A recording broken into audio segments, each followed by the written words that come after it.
John Jones est un mauvais gars La petite et courageuse araignée grimpa le long du tuyau d'eau. qui essaie d'être un bon gars. Et ces gens ont toujours existé. Ces dominateurs ont toujours existé. Et a emporté l'araignée. Mais John est un gars vraiment sensible et intelligent, qui essaie de faire ce qui est juste. Mais c'est un putain de conquérant. C'est un putain de conquérant. Bien qu'il soit considéré par beaucoup comme le plus grand combattant de tous les temps, qui penses-tu être le plus grand combattant de l'UFC de tous les temps? John Jones. John Jones reste l'une des figures les plus controversées du MMA. Je te déteste. Intouchable dans la cage, mais les chroniques de ces controverses en dehors rappellent la complexité de la nature humaine et la capacité de rédemption. Je ne sais vraiment pas quoi dire. Plongé dans l'héritage énigmatique de John Jones. Vainqueur d'un titre d'État en lutte gréco-romaine dans la catégorie des 189 livres en 2005. Jones s'est rendu à Virginia Beach pour les NHSCA Senior Nationals où il a terminé 4e. Contraint d'abandonner une carrière prometteuse en lutte, John Jones a fait irruption sur la scène du MMA en 2008. Bam bam bam! Wiggly fait sensation avec son style de combat unique et son athlétisme inégalé. Il a enchaîné 6 victoires par arrêt de l'arbitre en une seule année. À seulement 21 ans, il devenait évident que Jones possédait une capacité innée à dominer ses adversaires. 4 mois et 6 combats plus tard, Jones a fait ses débuts à l'UFC, battant André Guzmão, avant de s'imposer face à la légende coriace Stéphane Bonner. Bien que l'engouement autour de Bones grandissait, un côté plus sombre commençait aussi à émerger. Quelques semaines avant sa victoire contre Bones, Jones a été verbalisé pour dépassement dangereux au volant, percutant une voiture qui tentait de tourner. Le premier incident d'une longue série de problèmes de conduite pour John au volant.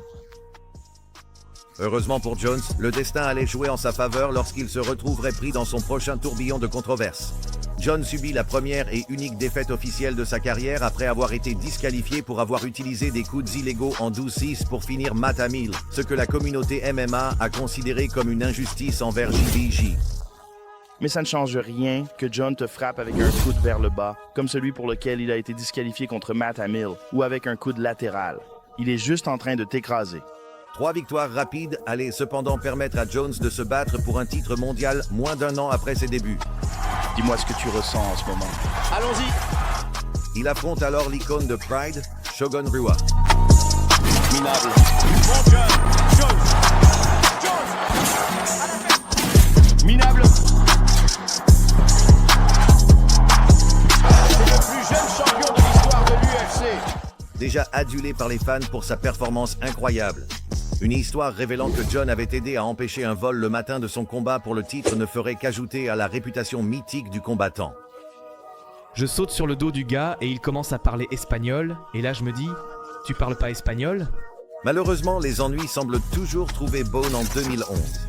Jones a été verbalisé pour avoir fait déraper sa voiture en entrant dans un club de striptease à Albuquerque, alors qu'il conduisait avec un permis suspendu. Puis, en 2012, John a été impliqué dans un léger accident lorsqu'il a percuté un poteau électrique avec sa Bentley, et il a été placé en garde à vue après avoir refusé de passer un test d'alcoolémie.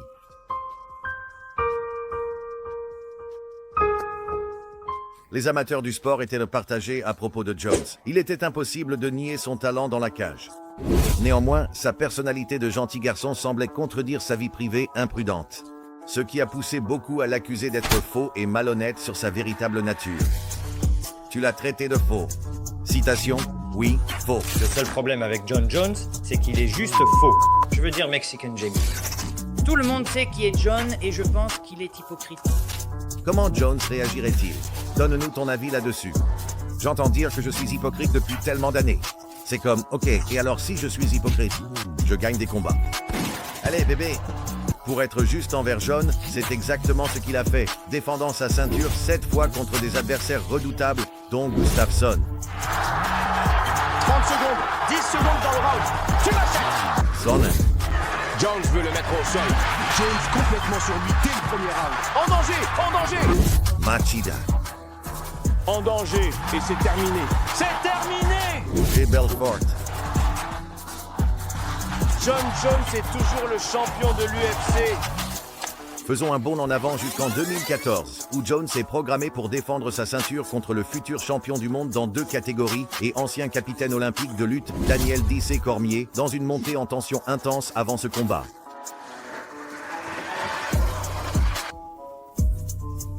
L'affrontement entre ces 2 rivaux acharnés a captivé les fans du monde entier.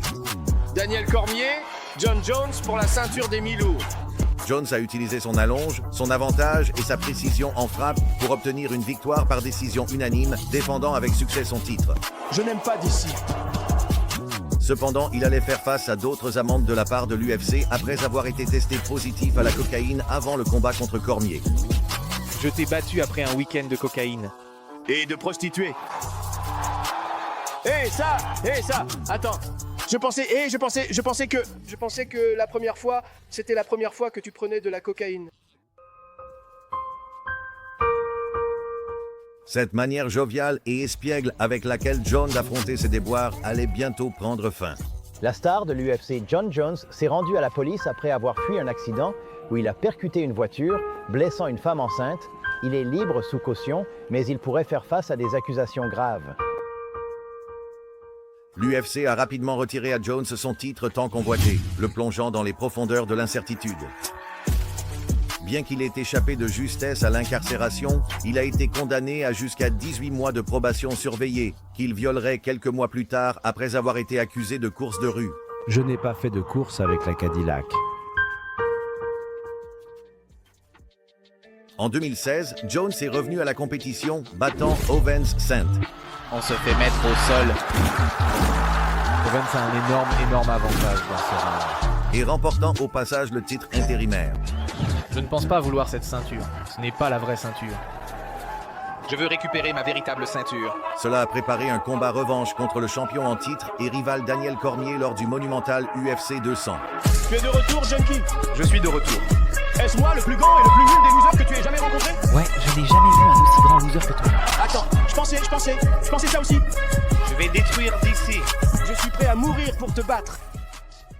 Le destin allait de nouveau montrer son vilain visage. Le combat a été annulé après que Jones a échoué à un autre test antidopage. Merci beaucoup. Au final, il reçoit une suspension d'1 an de l'USADA et est déchu de son titre intérimaire par l'UFC.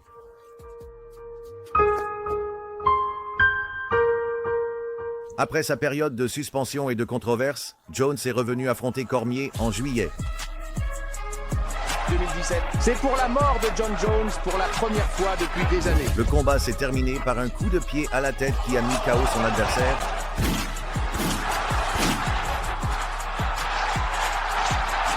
Lui permettant de récupérer une fois de plus le titre de champion.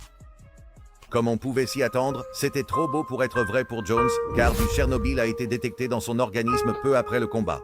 La commission athlétique a décidé d'annuler la victoire de Jones, la déclarant sans résultat, et l'UFC a annoncé qu'elle retirait le titre à Jones et réinstallait Cormier en tant que champion. Le combattant prodige a finalement retrouvé son éligibilité en 2018. Avec un affrontement très attendu contre Alexander Gustafsson à l'horizon, Las Vegas se préparait à assister à leur choc des titans. Cependant, après que d'autres irrégularités aient été relevées dans son test antidopage, il ne s'est pas vu accorder de licence pour combattre au Nevada et l'événement a donc été déplacé à Los Angeles. Jones a récupéré son titre, montrant à Alexander ce qu'est vraiment une démolition en règle. Mais quelque chose avait changé dans la réaction des fans. Bien qu'il soit indéniablement le meilleur, cela ne suffisait pas à compenser ses défauts aux yeux de beaucoup. En 2019, John a défendu son titre contre Anthony Smith et Thiago Santos. La même année, il a été inculpé pour coups et blessures à la suite d'un incident présumé impliquant une serveuse de bar. Ce célèbre combattant de l'UFC est accusé d'avoir agressé physiquement une femme dans un club de striptease à Albuquerque en avril dernier. Et maintenant, pour la première fois, nous entendons la femme qui accuse John Jones de violence physique.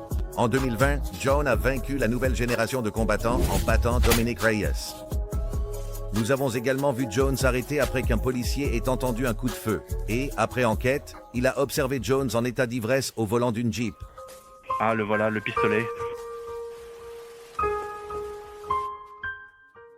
Les mois ont passé et l'énigmatique Jon Jones, toujours maître dans l'art de surprendre, a pris la décision stupéfiante d'abandonner son titre, invoquant comme motif une transition stratégique vers la catégorie des poids lourds. Sans surprise, il n'a pas utilisé son nouveau temps libre comme l'auraient espéré ses partisans. L'incident final, et peut-être le plus inquiétant que nous allons aborder, a pris une tournure encore plus troublante. Police métropolitaine Floride 18405. Comment puis-je vous aider? Salut. Nous avons peut-être un appel pour violence domestique. Appel pour violence domestique, une femme saigne du nez et de la bouche. Elle ne reconnaît aucune violence domestique, aucune violence physique. Mais je veux dire, elle saigne du nez et de la bouche. Elle est avec nous pendant que le gars est resté dans la chambre. Et en fait, c'est un des meilleurs combattants de MMA, Jonathan Jones. Et nous y revoilà. 3 ans après son dernier combat, Jon est enfin revenu dans l'octogone, cette fois en poids lourd contre l'ancien champion intérimaire Cyril Gane. Le combat s'est terminé soudainement. Jonathan Jones, le meilleur de tous les temps. Il a affronté le champion du monde des poids lourds et l'a battu sur le ring. Attendez, Jones a forcé Cyril à abandonner après seulement 2 minutes dans le tout premier round. Jones était de retour. Désormais champion du monde des poids lourds, mais... Jon voulait encore un dernier combat avant de tirer sa révérence en tant que plus grand de tous les temps. Et qui de mieux que celui que beaucoup considèrent comme le meilleur poids lourd de tous les temps? Stipe Miocic. Gros direct du droit de Stipe Miocic. Il l'a sonné et il l'a touché. Élastique, c'est un BN. Stipe Miocic, il attaque. Qui es-tu? C'est fini. Stipe Miocic. Qu'est-ce que c'est? Oh non! Il est touché! Il est touché! Oh! C'est fini! Il est blessé! C'est terminé! Oh! Et Jon a vu son vœu exaucé. Un combat entre Jon Jones et l'ancien double champion Stipe Miocic a été annoncé en tête d'affiche de l'UFC 295 et tout semblait se dérouler comme prévu. Tu sais, en pleine forme, on se demande combien il lui reste encore dans le réservoir. Parce que si tu repenses au Stipe qui a mis KO Fabricio Werdum, au Stipe qui a mis KO Junior Dos Santos, Stipe était un sacré dur à cuire. Jusqu'à ce que le désastre frappe. Tu sais, Jon Jones s'entraînait hier soir, il s'est blessé, il faisait de la lutte et il s'est déchiré le tendon qui relie le pectoral à l'os, complètement arraché de l'os. Le 25 octobre, Daniel a annoncé que le combat était annulé après que Jones ait subi une déchirure pectorale et que le titre des poids lourds serait désormais disputé entre Tom Aspinall et Sergey Pavlovich. Étant donné à quel point Aspinall et Sergey avaient été actifs récemment, beaucoup ont spéculé que ce serait le vainqueur de ce combat, et non Jon Jones, qui devrait être considéré comme le meilleur poids lourd du monde, et que Jones devrait les affronter ensuite. Il a aussi tweeté « C'est comme le vrai combat pour le titre, parce que les gens disent que ce devrait être le combat pour le titre avec Aspinall. » Et après que Tom ait gagné de manière spectaculaire,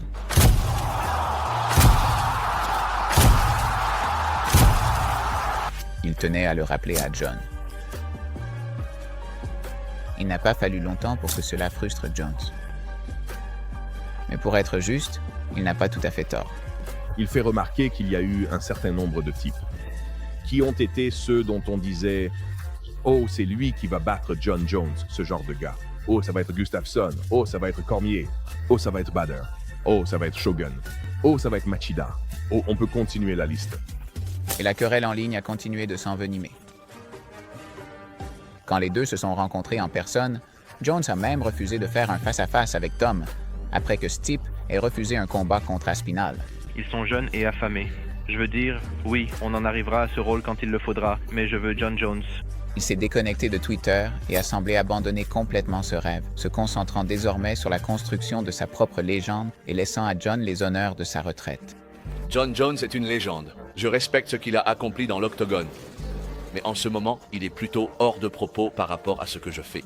Jon Jones grave un héritage aussi complexe que controversé. Son talent indéniable et sa domination inégalée cimentent son statut parmi les plus grands de tous les temps. Mais au-delà des projecteurs, que pouvons-nous penser de Jon Jones, l'homme? Le poids d'un immense talent repose lourdement sur les épaules de Jon depuis plus d'une décennie. Il a parfois flanché sous la pression d'être considéré comme le GOAT. Seul le temps dira si une véritable rédemption est possible ou si son mode de vie fracturé finira par briser l'homme.